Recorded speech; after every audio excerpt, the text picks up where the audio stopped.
Good morning. स्वागत है आपका ASHD61 पर। आज हम लोग जो है कि सीटेट में आप लोगों के लेकर आए हैं मापन एवं मूल्यांकन। ये टॉपिक आपका मापन एवं मूल्यांकन है जो आपके इस CDP में विशेष तौर से पूछे जा रहे हैं। इसको हम लोग देख लेते हैं कि मापन और मूल्यांकन क्या होता है। देखिए जाए, ये जो मापन है, मापन और मूल्यांकन क्या होता है। मापन को समझ लेते हैं कि मापन किसे कहते हैं, मापन किसे कहते हैं और मूल्यांकन किसे कहते हैं। देखा जाए तो मापन एक ऐसी प्रक्रिया है जो सीमित होती है। मापन एक सीमित प्रक्रिया होती है और मापन में एक अंक प्रदान किया जाता है। मापन का एक निश्चित पैमाना होता है और मापन एक निर्धारित रूप में किया जाता है, मतलब निर्धारित मापनी के आधार पर मापन किया जाता है। क्योंकि मूल्यांकन एक व्यापक प्रक्रिया है, मूल्यांकन में मापन सम्मिलित हो जाता है। मूल्यांकन एक व्यापक प्रक्रिया है, मूल्यांकन सतत लगातार चलने वाली प्रक्रिया होती है। मूल्यांकन में मात्रात्मक गुणात्मक सभी पक्षों को ध्यान दिया जाता है, मापन में नहीं ध्यान दिया जाता है। केवल अंक प्रदान किया जाता है, केवल एक पक्ष को लेकर के चलता है। इन चीज़ों को हम लोग देख लेते हैं कि मापन और मूल्यांकन क्या है। देखिए, एक तरफ मापन और मूल्यांकन समझने के लिए हम लोग दोनों को जो है कि अंतर स्पष्ट करके समझेंगे। ये कहा जाए कि जो मापन है, यह मापन जो है कि सीमित होता है। मापन क्या होता है? सीमित होता है। और मूल्यांकन क्या होता है कि मूल्यांकन एक व्यापक प्रक्रिया है। मूल्यांकन एक व्यापक प्रक्रिया है और मापन एक सीमित प्रक्रिया है। मापन जो है कि मापन में अंक प्रदान किए जाते हैं, मापन में अंक प्रदान किए जाते हैं और मूल्यांकन में अंक के साथ साथ सभी गुणों को सम्मिलित किए जाते हैं। सभी गुणों को सम्मिलित किए जाते हैं, सभी गुणों को सम्मिलित किए जाते हैं। अंक प्रदान करते हैं तो इसका मतलब ये हुआ कि मापन एक मात्रात्मक प्रक्रिया है, एक मात्रात्मक प्रक्रिया है और मूल्यांकन मात्रात्मक के साथ साथ गुणात्मक को भी प्रदर्शित करता है। गुणात्मक को भी प्रदर्शित करता है, गुणात्मक पक्षों का भी मूल्यांकन करता है। जब यह मात्रात्मक रूप में है तो इसका मतलब यह हुआ कि इसमें केवल ग्रेड प्रदान किए जाते हैं। बालकों को मूल्यांकन या मापन के दौरान केवल क्या प्रदान किए जाते हैं? ग्रेड प्रदान किए जा सकते हैं। यहाँ पर लिख सकते हैं कि मापन में केवल ग्रेड प्रदान किया जाता है और यहाँ पर ग्रेड के साथ साथ बालक के अन्य सभी पक्ष प्रदर्शित किए जाते हैं। यानी कि यहाँ हम लिख सकते हैं कि अन्य सभी पक्ष प्रदर्शित किए जाते हैं। ग्रेड के साथ साथ ये भी देखा जाता है कि जैसे कोई बालक, सिंपल सा समझिएगा एग्जाम्पल से, कोई बालक हाई स्कूल एग्ज़ाम में पास हुआ तो केवल पास होने की स्थिति में लिख दिया जाएगा कि 60% से पास हुआ। लेकिन 60% से जो उत्तीर्ण हुआ है तो उत्तीर्ण होने की प्रक्रिया वो फर्स्ट क्लास है, कि सभी के टॉप पर है, तो वो चीज़ें क्या हो जाती हैं? मूल्यांकन में हो जाती है। मतलब सबसे बेहतर प्रदर्शन करने वाला बालक फला बालक है। या मोहन 60 नंबर से अपने विद्यालय में सबसे अच्छा अंक लाया है, तो क्या हो जाता है? मूल्यांकन हो जाता है। ये कुछ चीज़ें हो गई। इसके बाद हम लोग देख लेते हैं मूल्यांकन के प्रकार। देख लेते हैं मूल्यांकन के कितने प्रकार होते हैं। मूल्यांकन के प्रकार,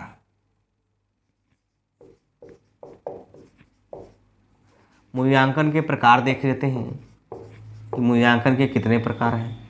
मूल्यांकन के देखा जाए तो 3 प्रकार हैं। मूल्यांकन के 3 प्रकार होते हैं। नंबर 1, मूल्यांकन के 3 प्रकार होते हैं। नंबर 1, निर्माणात्मक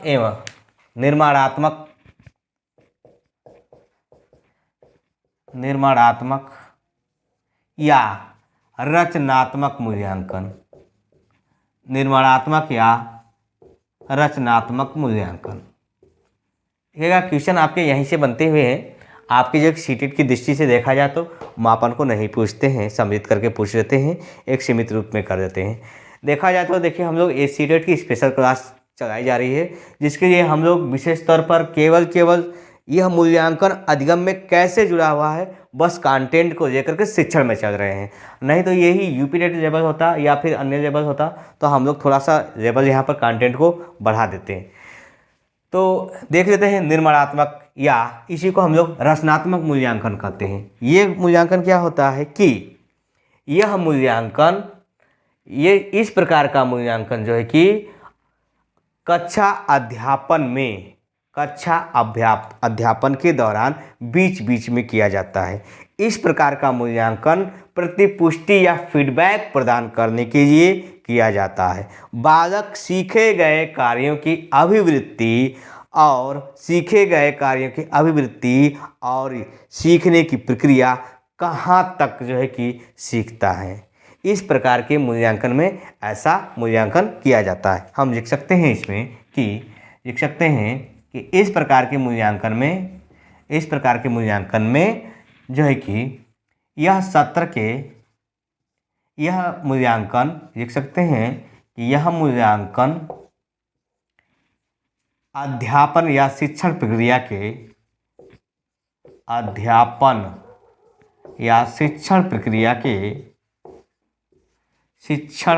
के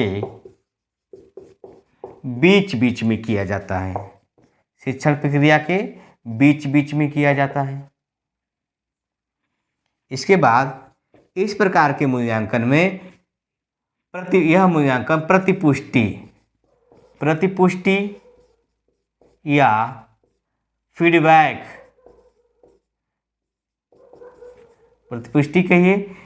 यानी कि इस प्रकार का मूल्यांकन के आधार पर प्रतिपुष्टि या फीडबैक लिया जाता है। प्रतिपुष्टि या फीडबैक का मतलब ये हुआ कि बालक में जिस प्रकार की सीखने की गतिविधियां हैं, कैसे सीख रहा है, उस गतिविधि के आधार पर कैसे सिखाया जाए, कहाँ तक नहीं सीख पाया उसको जो है कि वहाँ पर जो है कि किस प्रकार की आवश्यकता है, इसको जो है कि इस तरह से सिखाया जाता है ना। इस प्रकार की चीज़ें हो जाती हैं फीडबैक, यानी कि इसको हम लिख सकते हैं कि बालक की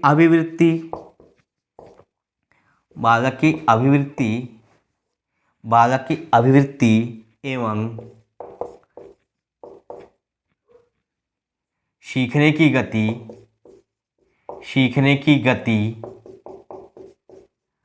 आदि का क्या किया जाता है, मूल्यांकन कर दिया जाता है। कि इसमें देखिए दोनों चीज़ें हो जाती हैं कि अभिवृत्ति एवं सीखने की गति, इसमें शिक्षक और शिक्षार्थी दोनों के अंतःक्रिया की जो प्रक्रिया होती है सीखने की, उन दोनों का मूल्यांकन हो जाता है। सबसे मोस्ट इम्पॉर्टेंट पॉइंट हम लोग लिख सकते हैं इसमें शिक्षक और शिक्षार्थी के, यानी कि लिख सकते हैं शिक्षक एवं शिक्षार्थी के गुणात्मक क्रिया का पता चलता है एवं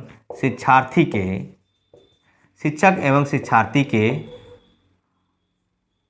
गुणात्मक क्रिया का क्या होता है, मूल्यांकन हो जाता है। कि मतलब शिक्षक कितना सिखा रहा है, शिक्षार्थी कैसे सीख रहा है, शिक्षक किस प्रकार से सिखा रहा है और शिक्षार्थी कितना सीख रहा है, इसकी गुणात्मक प्रक्रिया का क्या होता है, इसके आधार पर मूल्यांकन किया जाता है ना। और इसके आधार पर यदि इसमें देखा जाए तो यह बीच बीच में किया जाता है, सत्र के बीच बीच में किया जाता है। लिखा गया कि नहीं लिखा है, देख लेते हैं। हाँ, बीच में, यह सत्र के बीच बीच में किया जाता है, यह सत्र के बीच बीच में किया जाता है। तो बीच बीच में किया जाता है तो इसकी प्रक्रिया क्या हो जाती है, इसकी प्रक्रिया हो जाती है जैसे प्रश्नोत्तर विधि के द्वारा। इसकी प्रक्रिया कैसे हो जाएगी, प्रश्नोत्तर विधि के द्वारा बीच बीच में प्रश्न पूछ लिया जाता है। कक्षा में जो है कि वाद विवाद या समूह विधि, वाद विवाद की प्रक्रिया अपना करके सिखाया जा सकता है। जो कि या बालक के आधार पर डायरी बनाकर, डायरी होती है ना कि जो आप सीखे हैं, जैसे ये होता है कि आपने जो है कि ये बता दिया कि जैसे कि आज हमने बता दिया कि 5 पशु जानवर में से कौन से जानवर जो है कि पालतू हैं और कौन से जानवर जो है कि पालतू नहीं है। तो उसमें जो है कि अब बता दिया जाए कि अब आप भी घर से ये डायरी पर नोट करके आएंगे कि कौन कौन से पालतू जानवर होते हैं। तो बालक उसमें लिख करके आएगा 10, 15, 20 जो भी जिक्र आए और नहीं जिक्र आएगा तो इससे क्या होगा, पता चलेगा कि मतलब बालक समझ पाया कि नहीं कि पालतू जानवर होते हैं या नहीं। तो मतलब इस तरह से चीज़ें जो है कि निर्माणात्मक या रचनात्मक मूल्यांकन में किया जाता है। इसके बाद यह नंबर 1। इसके बाद दूसरे नंबर पर हम लोग देख लेते हैं, दूसरे नंबर पर यहाँ पर देख लेते हैं योगात्मक मूल्यांकन। दूसरे नंबर पर योगात्मक मूल्यांकन।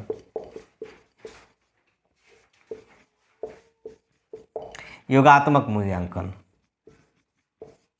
योगात्मक मूल्यांकन या संकल्पनात्मक मूल्यांकन। संकल्पनात्मक मूल्यांकन,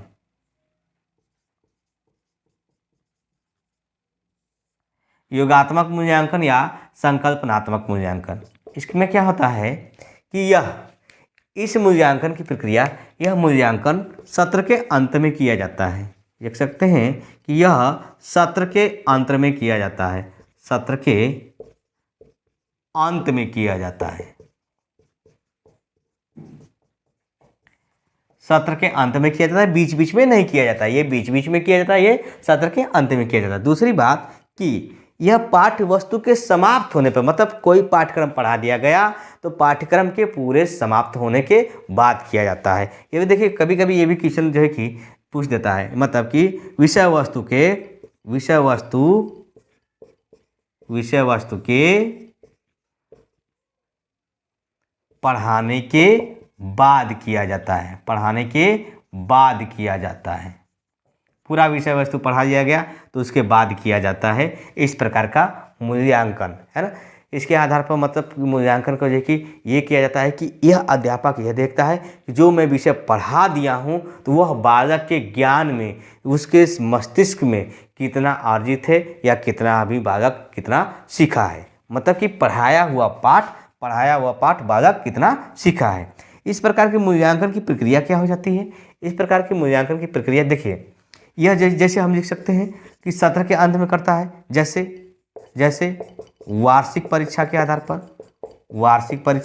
पर इसका मूल्यांकन होगा, वार्षिक परीक्षा हो जाएगी।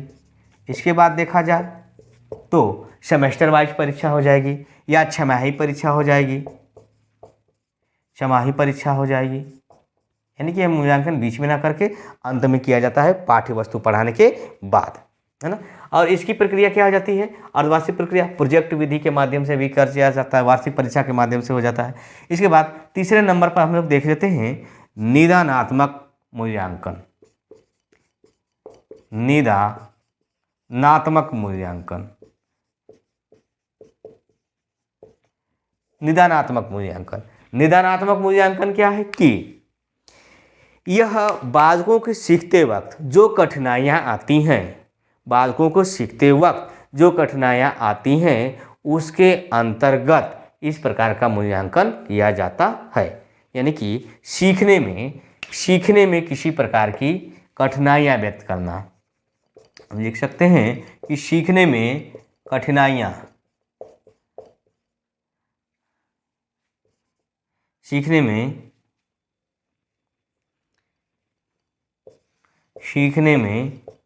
कठिनाइयों का पता लगाने के लिए, सीखने में कठिनाइयों का पता लगाने के लिए किया जाता है कि एक बालक जो है कि क्यों कैसे नहीं सीख पा रहा है। यानी कि सीखने में कठिनाइयों का पता लगाने के लिए, यानी कि समस्याओं का समाधान करने के लिए इस प्रकार का मूल्यांकन किस लिए किया जाता है, समस्याओं का समाधान करने के लिए। एक बालक जो सीख रहा है तो सीखने संबंधित किस प्रकार उसकी गति है, कैसे वो सीख रहा है, कहाँ पर दिक्कत है, किस प्रकार की चीज़ों को समझता है, किस प्रकार की चीज़ों को नहीं समझता। तो इस प्रकार के मूल्यांकन में उसको जो है कि हम निदानात्मक मूल्यांकन करते हैं, है ना। इसके बाद हम लोग देख लेते हैं, एक पूछता है कि सतत एवं व्यापक मूल्यांकन। यह आपके 3 प्रकार के मूल्यांकन हो गए। एक निर्माणात्मक या रचनात्मक मूल्यांकन जो सत्र के अंत में, सत्र के बीच बीच में किया जाता है, और सत्र के बीच बीच में किया जाता है किससे किया जाता है, प्रतिपुष्टि या फीडबैक यानी कि ये जो अध्यापन कार्य किया जाता है उसकी प्रतिपुष्टि या फीडबैक के लिए किया जाता है, जिससे उसकी अभिवृत्ति या सीखने की गति का पता चलता है। इसमें शिक्षक और शिक्षार्थी के गुणात्मक प्रक्रिया का पता चलता है कि शिक्षक ने कितना सिखाया और शिक्षार्थी ने कितना सीखा। इसकी प्रक्रियाएं हो जाती हैं प्रश्नोत्तर या वाद विवाद या डायरी के माध्यम से इसकी प्रक्रियाएं हो जाती हैं मूल्यांकन की। इसके बाद योगात्मक मूल्यांकन यह सत्र के अंत में किया जाता है, यह विषय वस्तु के पढ़ाने के बाद किया जाता है। जैसे वार्षिक परीक्षा, छमाही परीक्षा, जो है कि टेस्ट वगैरह, ये सब सारी चीज़ें जो है कि बाद में की जाती हैं, विषय वस्तु को पढ़ाने के बाद की जाती है। निदानात्मक मूल्यांकन सीखने में जो कठिनाइयाँ होती हैं उन कठिनाइयों का जो है कि पता लगाने के लिए किया जाता है, यानी समस्याओं का समाधान करने के लिए किया जाता है। और इसके बाद हम लोग देख लेते हैं, एक है सतत मूल्यांकन। सतत मूल्यांकन देखिए लिखता है सतत एवं व्यापक मूल्यांकन, एवं व्यापक मूल्यांकन, सतत एवं व्यापक मूल्यांकन। देखिए इसमें ज़्यादा कुछ नहीं है, बस ये समझना है तो बहुत बड़ा विस्तृत, बस हम इसको बस बहुत शार्ट तरीके से समझेंगे। सतत का मतलब होता है लगातार, लगातार मतलब निरंतर, हम लिख सकते हैं सतत।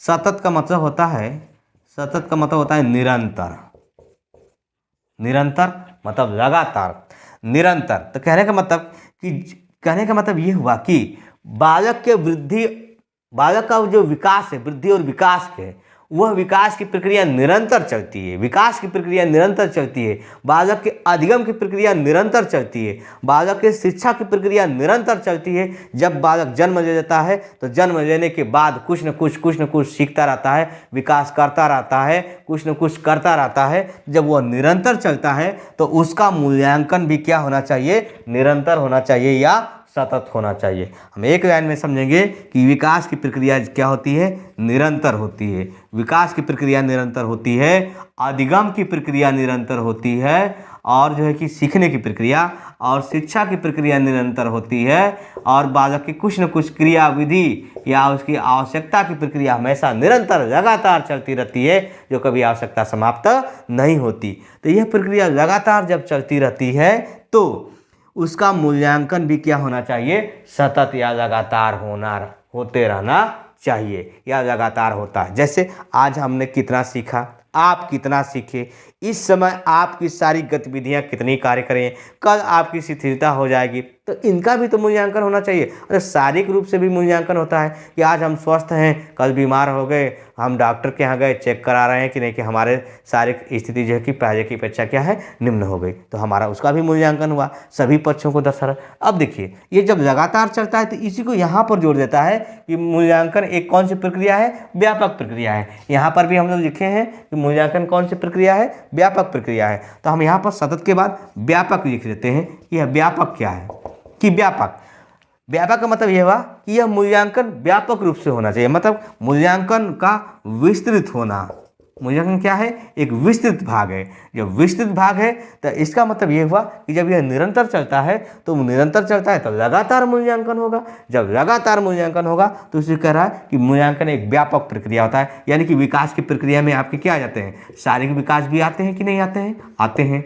अधिगम की प्रक्रिया में, चाहे विकास की प्रक्रिया में शारीरिक विकास आते हैं, मानसिक विकास आते हैं कि नहीं आते हैं। अरे मानसिक विकास का मतलब हमारे बुद्धि का कितना विकास हुआ, हमारे तर्क का कितना विकास हुआ, हमारे चिंतन की विकास कितना हुआ, हमारे सोचने समझने तर्क करने की क्षमता का विकास कितना हुआ, हम किस बातों में रुचि लेते हैं, किस बातों में रुचि नहीं लेते हैं, हमारी योग्यता कितनी, क्या हमारी योग्यता कितनी, हमारी क्वालिटी क्या है, हमारी वैल्यूएशन किस परिस्थिति में किस प्रभाव के अनुरूप है, उसका क्या प्रभाव पड़ रहा है, हम जो गतिविधियां कर रहे हैं उस गतिविधियों का रिजल्ट इस समाज में किस तरह से मिल रहा है, या हमारे भविष्य के प्रति वो गतिविधियां उपयोगी हैं कि दुर्लभ हैं, कि कठिनाई उत्पन्न करती हैं, कि समस्या समाधान करती हैं, यानी कि तमाम तरह चीज़ें होती हैं। मानसिक रूप से हम लिख सकते हैं, सामाजिक रूप से, मानसिक रूप से, सामाजिक रूप से, क्रिया के आधार पर चलने संबंधित, रहने संबंधित, खाने संबंधित, तमाम तरह की चीज़ें, चलने संबंधित,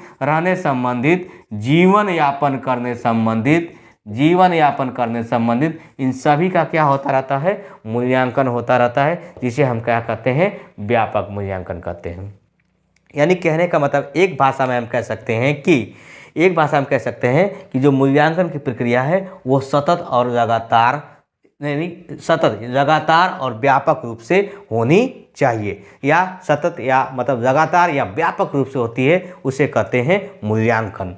यानी कि निरंतर, सब कुछ निरंतर चलता रहता है। जब तक व्यक्ति मरेगा नहीं तब तक कुछ न कुछ करता रहेगा, तो कुछ न कुछ करता रहेगा, तो किस आधार पर कितना कर रहा है उसका क्या होता है, मूल्यांकन होता रहता है, उसे कहते हैं व्यापक। देखिए सिंपल सी बात है, एक बात को याद रखिएगा, टपक गया छपेगा। देखिए हमारी बात, एक बात को याद रखिएगा कि यदि एक बालक प्रथम दिन से लेकर पहले दिन विद्यालय गया और इसके बाद जब तक उस विद्यालय से निकलेगा नहीं, मूल्यांकन की सरल भाषा में कह सकते हैं कि बालक के प्रथम दिन से लेकर अंतिम दिन तक, विद्यालय प्रक्रिया के आधार पर प्रथम दिन से लेकर अंतिम दिन तक प्रत्येक पहलुओं को ध्यान देना या प्रत्येक पहलुओं पर आकलन या मूल्यांकन करने, प्रत्येक पहलुओं पर परीक्षण या देख रेख करने की प्रक्रिया क्या कहलाती है, मूल्यांकन कहलाती है। प्रत्येक पहलुओं को जांच पड़ताल की प्रक्रिया क्या कहलाती है, मूल्यांकन कहलाती है। मूल्यांकन एक विस्तृत प्रक्रिया है। तो उम्मीद है आप बेहतर समझ पाए होंगे, जो है कि इस प्रकार जो है कि ये मूल्यांकन के भाग प्रकार कंप्लीट हुए। अगले चरण में हम लेकर आएंगे आकलन। मूल्यांकन का ही एक भाग है आकलन, जिसमें कि अधिक से अधिक क्वेश्चन बनते रहते हैं। तो आप जो कि वीडियो को लाइक और सब्सक्राइब जरूर करिए। आपके लाइक और सब्सक्राइब ही हमारी हिम्मत और ताकत को बढ़ाते हैं, मतलब आप ही हमारी ताकत और हिम्मत हो। उसके आधार पर किसी प्रकार की त्रुटियां हो तो आप जो है कि त्रुटियों को जो है कि एक बार ज़रूर संबोधित करेंगे। तब तक के लिए हम मिलते हैं, धन्यवाद। आप जो है कि स्क्रीनशॉट कर लीजिएगा, धन्यवाद।